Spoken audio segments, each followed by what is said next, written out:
Corned beef and cabbage, something that I do every year around St. Patty's Day.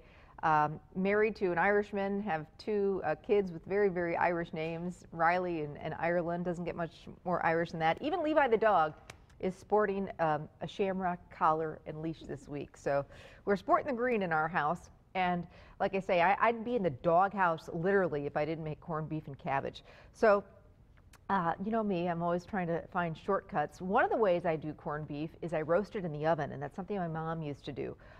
And she roasted it in chicken stock and some other great ingredients. Gives it some great flavor rather than boiling it.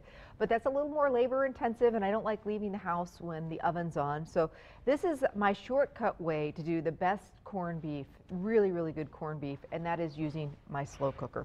So you can throw it together in the morning on St. Patty's Day or this week. You know, let it cook low and slow all day. You come home, the house smells amazing, and dinner's just about done. You just have to roast up or boil up the vegetables. So we're going to talk about that too. So the first thing I'm going to do is start with an onion, and I'm going to leave it pretty chunky.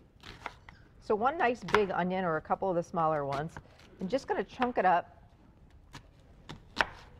and that's going to go in the bottom of my slow cooker. It's going to be kind of like the rack for my corned beef. Just kind of throw it in. It's going to give the corned beef and the juices that it's going to be cooking in some really good flavor. I've also got some celery, 3 or 4 stalks of celery, and I'm going to leave that pretty chunky. Just chunk it up in like 2 to 3 inch pieces. And again, throw that in the bottom of your slow cooker. The corned beef is going to rest on top of that. Now, I went to a festival, picked up a nice corned beef. Usually they're on sale this time of year. They come in a flat cut or a point cut. Either one is going to be great. Doesn't matter. The flat cut is, you know, flatter, well, you get the idea. Comes in a package though, and I like to give the corned beef a little bit of a rinse.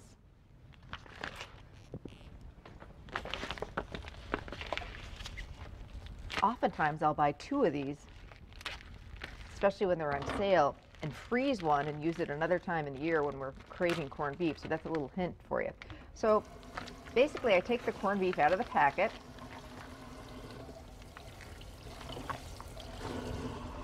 I'll give that to you. Thank you, Ian. And I rinse it off. I'm not a big fan of the liquid that it comes in. This is a gorgeous, gorgeous corned beef roast, not real fatty, which is perfect. Get it into my slow cooker. I'm going to wash my hands. But it normally comes with a seasoning packet, and you want to save that. That's got in it peppercorn and spices and usually some bay leaf and other things. So that's good flavor. It comes with it anyway. Might as well use it. So rinse off your corned beef, save the packet, and we're going to get to work on the rest of this recipe, which really couldn't be easier. We're going to take 1 bottle of beer, whatever you have in the house. In this case, I'd leave the Guinness beer for drinking. It might be a little bit too strong of a flavor. It's up to you, but we are going to use an Irish beer. This happens to be a Killian's Red, but anything you have in the house that's not too dark or strong of a beer is going to go in here. And this is going to be the braising liquid that this is going to cook in all day. Then we've got some water.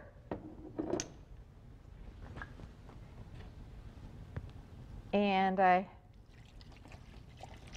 took a page from my mom's book, who loved and still loves cooking with chicken stock instead of straight up water. Just gives so many recipes, from soups to stews to sauces, and especially in your slow cooker.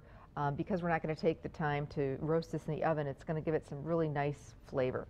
So basically, we've got some chicken stock that's going to, you know, it's a big, big roast, and I like to do a big corned beef, especially for St. Patty's Day.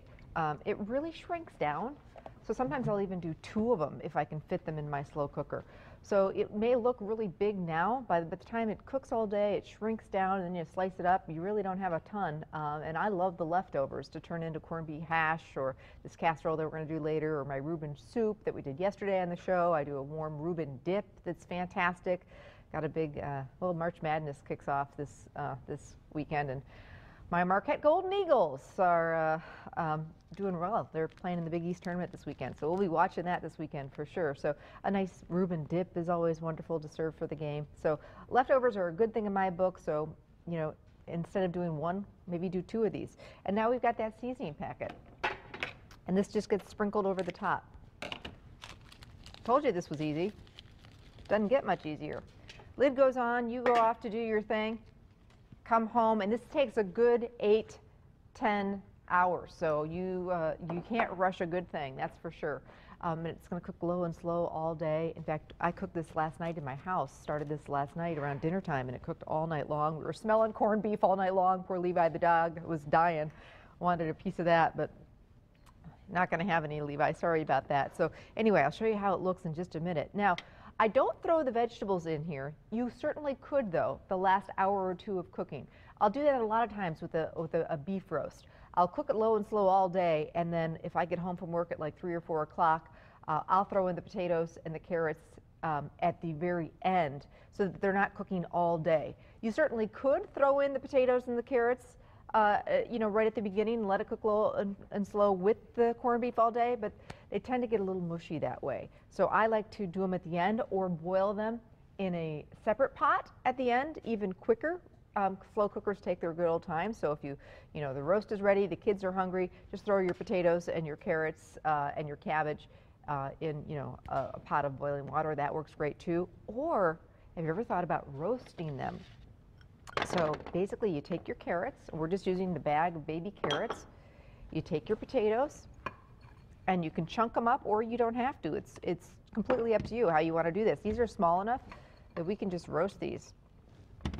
If you want them quicker, by all means, cut them up into smaller pieces. All right, now I just take some olive oil. You can roast your cabbage as well, cut it up into wedges. Generously drizzle this with olive oil. Season these guys with salt and pepper. And get them into the oven. I like to roast vegetables at a pretty high heat, 400, 425. And again, depending on the size of your vegetables, depending on your oven, if you cut up the potatoes, they're going to be done in about 20 minutes or so. If you leave them whole like this, maybe 40, 45 minutes. But they get caramelized and wonderful, and it's just another way to do the potatoes and carrots and cabbage when you're serving corned beef. They get tender as all get out, and they certainly look a little more prettier, more prettier than boiling them. Depends how you want to do it, though. If you do it the old-fashioned way, that's fine too. So there's our vegetables all roasted. I want to show you the corned beef, which I'm excited about. Been dreaming about it all night long. Got a pretty platter here.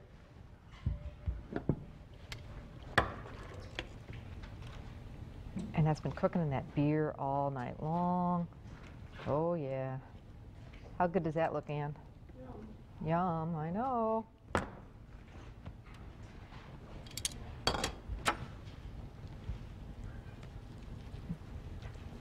Like fork tender. Oh. Just so good, so it falls apart on you, and that's the way I like it. It's got the onion, yeah.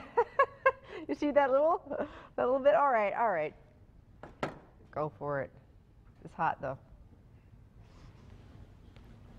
It's like me and that first slice of turkey at Thanksgiving dinner. Got to have that first slice with the skin, so I know, I get it. Got to pick at the corned beef a little bit. All right, so there's our corned beef. Yummy, yummy, yummy, just falls apart on you. I love to serve this with a little bit of like a grainy whole grain mustard or horseradish for dipping. Is it good? I know, really tender. It's just a wonderful way to serve it. And then we've got our veggies.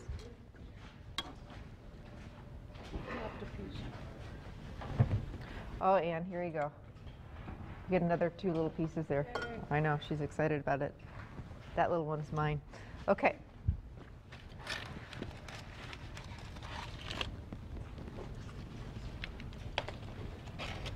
Ireland loves the roasted potatoes rather than the boiled, so that's what I've started doing. And you too, you like them roasted like that?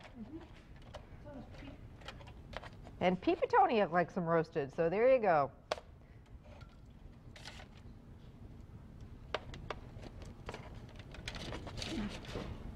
Corned beef and cabbage, a little bit different than the way you maybe normally do it, but might want to give this a try. Do the corned beef in the slow cooker and roast up the veggies. Just another fun way to do it.